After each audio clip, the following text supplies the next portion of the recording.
Assalamualaikum warahmatullahi wabarakatuh.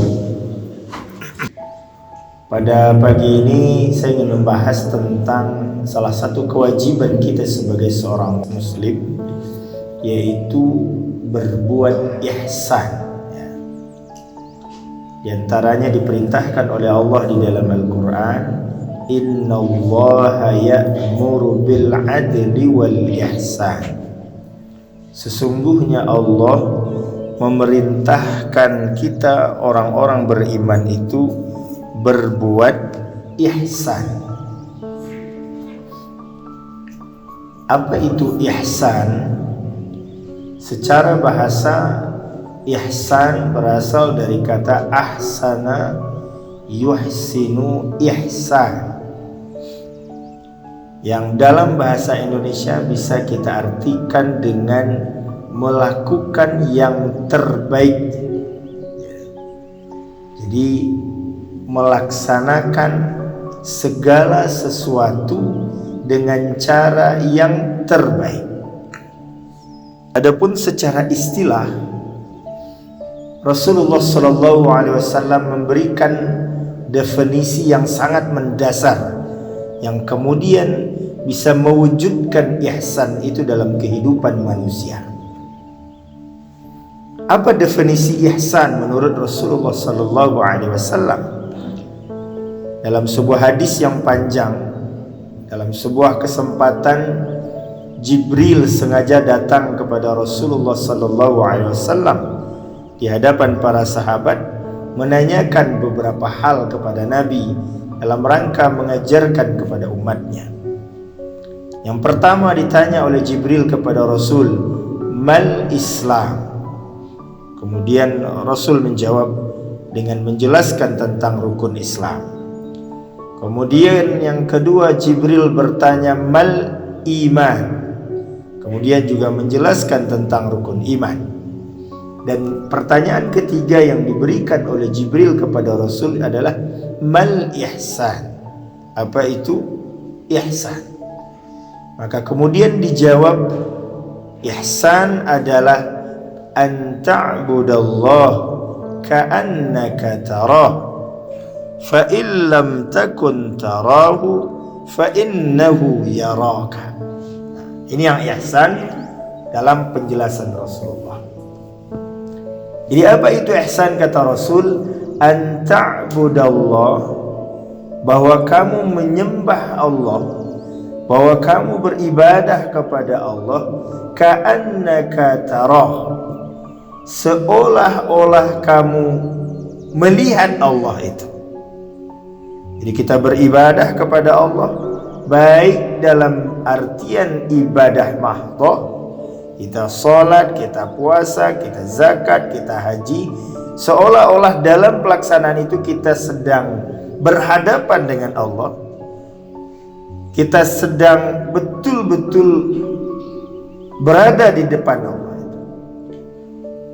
Kalau kondisi ini tidak bisa kita wujudkan, maka setidaknya kata Rasul, fa in lam takun tarah, jika kita tidak bisa membangun persepsi, membangun keyakinan bahwa kita sedang berhadapan dengan Allah, bahwa kita sedang melihat Allah itu, maka fa innahu yaraka, minimal kita yakin dan sadar Allah sedang melihat kita. Maka Bapak Ibu, keyakinan seperti ini, keyakinan bahwa kita sedang berada di hadapan Allah, atau keyakinan minimal kita sedang meyakini bahwa kita selalu dalam penglihatan Allah, maka yakinlah inilah yang akan membuat seseorang itu bisa berbuat ihsan, bisa melakukan yang terbaik dalam kehidupannya, apapun itu. Jadi apapun yang dia lakukan, dia akan lakukan yang terbaik karena dia sadar bahwa Allah melihatnya. Sebagai sebuah contoh sederhana Bapak Ibu yang dirahmati Allah, sebuah kisah. Ada seorang ulama zaman tabi'in, saya lupa nama persisnya. Jadi sang ulama ini pada suatu hari dibuatkan makanan spesial oleh istrinya. Jadi di samping makanan biasa, mungkin karena hari istimewa, dibuatkanlah oleh istrinya makanan yang paling dia suka dan spesial. Lalu kemudian begitu mereka berkumpul bersama istri, keluarga dan anaknya mau makan, lalu datang kemudian orang yang mengetuk pintu. Lalu setelah itu keluarlah anaknya melihat siapa yang mengetuk pintu. Rupanya yang datang itu adalah orang gila yang memang seolah-olah minta makan, karena mungkin tidak ada yang akan dia makan. Jadi orang gila yang datang untuk minta makan. Lalu kemudian oleh anaknya ini diambilkanlah makanan yang tidak baik, dalam artian makanan yang biasa, untuk dikasih kepada orang gila tersebut. Lalu kemudian dipanggil oleh ayahnya tadi, ulama tadi, siapa yang ada di luar. Lalu kemudian dijelaskan oleh anaknya, dia orang gila. Lalu mau apa? Kelihatannya dia mau makan. Lalu apa yang kamu ambil? Saya tadi ambil makanan di dapur yang makanan tadi umpamanya atau makanan sebelumnya untuk kita serahkan. Lalu kata Allah, jangan-jangan, katanya. Maka diambilkanlah oleh ulama ini makanan yang spesial yang dibuat oleh istrinya tadi, makanan yang paling enak, yang paling spesial, yang dibuat khusus oleh istrinya. Lalu kemudian dia minta kepada anaknya, serahkan sama orang gila itu. Lalu dengan berat hati sebenarnya diambillah makanan yang terbaik itu oleh anaknya, lalu diserahkan ke orang gila itu.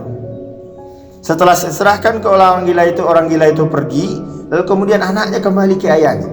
Ayah, kenapa itu yang kau kasihkan? Bukankah kita masih banyak makanan yang lain yang biasa? Bukankah ini makanan spesial yang dibuat oleh ibu untuk ayah? Bukankah dia orang gila, gak bisa membedakan mana makanan yang enak, mana yang tidak enak, bahkan mana yang baru, mana yang lama? Kenapa itu yang engkau berikan? Maka apa jawaban ayahnya? Ini yang penting. Nah, orang gila itu memang tidak bisa membedakan mana makanan yang baik dan mana yang terbaik. Tapi jangan lupa, Tuhannya orang yang gila ini tahu mana makanan yang baik yang kita serahkan dan mana yang tidak terbaik. Jadi apa kuncinya? Kenapa dia bisa melakukan yang terbaik? Selalu melakukan terbaik, hatta kepada seorang yang gila sekalipun. Karena standar ukurannya dalam melakukan yang terbaik bukan penglihatan orang, adalah penglihatan Allah. Maka kalaulah penglihatan Allah kita jadikan sebagai standar ukuran kerja kita, maka yakinlah kita akan melakukan yang terbaik dalam hidup ini, dalam keadaan apapun dan kepada siapapun. Sebagai apapun kita. Kalau ada kita umpamanya sebagai seorang guru, maka tidak akan ada perbedaan pelayanan kepada anak orang kaya, kepada anak orang miskin. Semuanya akan kita didik dengan baik. Karena apa? Karena Tuhannya anak orang kaya dan Tuhannya anak orang miskin itu sama. Sebagai pegawai, pelayan pemerintah, maka juga tidak akan ada perbedaan bagi kita dalam melayani masyarakat. Ini orang dekat saya, ini keluarga saya, ini anak orang kaya, ini anak orang miskin. Tidak akan ada bedanya. Karena bagi kita ukurannya adalah penglihatan Allah Subhanahu wa ta'ala. Atau apapun yang akan kita lakukan, apakah kita sedang bersama orang banyak maupun kita sedang sendiri, tetap kita akan melakukan hal yang sama. Karena baik ketika kita di hadapan orang banyak maupun kita sedang sendiri, kita sama-sama masih dalam penglihatan Allah Subhanahu wa ta'ala. Begitu juga apalagi ibadah. Salat kita umpamanya, pastikan bahwa sama antara kualitas sholat kita di saat kita sendiri maupun kita sedang bersama atau berjamaah. Karena baik di saat kita sholat sendiri maupun di saat kita berjamaah, sama kondisinya, Allah sedang melihat kita. Makanya bahkan Bapak Ibu yang dirahmati Allah, begitu pentingnya ihsan itu. Dalam sebuah hadis Rasulullah juga mengatakan, innallaha katabal ihsan ala kulli syai', bahwa Allah mewajibkan orang beriman itu melakukan ihsan dalam segala sesuatu. Dan bahkan di ujung hadis dikatakan, fa idza dzabhtum fa ahsinuz dzibha, ketika kamu menyembelih sesuatu, maka menyembelihlah dengan cara yang terbaik. Coba bayangkan, kalau kita bicara membunuh atau menyembelih, itu sesuatu yang positif atau negatif? Dalam frame orang pasti membunuh itu sesuatu yang tidak baik. Tapi karena dalam syariat Islam ada kebolehan kita menyembelih hewan, maka membunuh pun,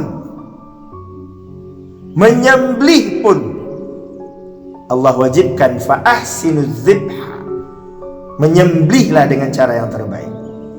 Contoh ketika kita menyembelih hewan kurban, kira-kira sapi itu pandai tak membedakan apakah kita sembelih dia dengan cara yang terbaik atau tidak? Tak tahu dia itu. Tapi karena melakukan sesuatu bukan karena objek itu, bukan karena sapi itu, bukan karena penglihatan sapi, bukan karena apa yang dirasakan oleh sapi, tapi apa yang dilihat dan dinilai oleh Allah, maka menyembelih hewan pun, bersikap ke hewan pun, kita akan bersikap dengan cara yang terbaik. Karena apa? Karena kita tidak berurusan dengan hewan itu, tapi kita berurusan dengan Tuhan dari hewan itu. Kita berurusan dengan Allah yang memiliki hewan itu. Nah, makanya inilah yang kita sampaikan tadi Bapak Ibu, betapa definisi Rasulullah tentang ihsan itu luar biasa. Ketika kita mampu meyakini bahwa kita berbuat dan beribadah itu sedang melihat Allah, atau setidak-tidaknya kita dalam beribadah dan berbuat itu merasakan bahwa kita sedang dilihat selalu oleh Allah, maka kita akan berusaha selalu melakukan yang terbaik dalam hidup kita, karena Allah selalu memantau dan melihat kita. Tapi kalau kita menjadikan ukuran kebaikan kita adalah penglihatan orang, maka kita akan baik di depan orang dan akan muncul keaslian kita di saat kita sudah di belakang orang.